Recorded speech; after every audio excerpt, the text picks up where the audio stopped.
ڈیرہ غازی خان کی خیبان ممتاز کالونی میں retired T M اے ملازم محمد رمضان جو کہ کرائے کے مکان پر رہائش پذیر تھا، آج صبح گھر کے سامنے کچھ لڑکوں نے والی بال نیٹ لگایا ہوا تھا۔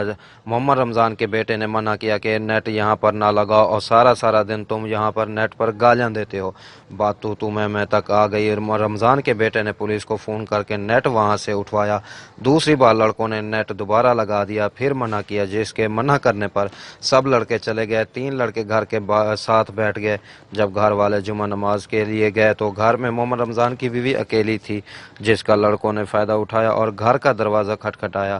رخسانہ بیوی کے دروازہ نہ کھولنے پر لڑکوں نے فائرنگ کی۔ ایک گولی دروازے کو لگ کر شیڈ میں جا لگی، جبکہ دوسری رخسانہ بیوی کے سر میں لگی، جس سے وہ جاں بحق ہو گئی۔ پولیس تھانہ صدر تھانہ گدئی نے موقع پر پہنچ کر کارروائی کرتے ہوئے ایک نوجوان اور دوسروں کے والدین کو گرفتار کر لیا۔ کیمرہ ٹیم کے ساتھ عرفان خان بزدار، آور نیوز، ڈیرہ غازی خان۔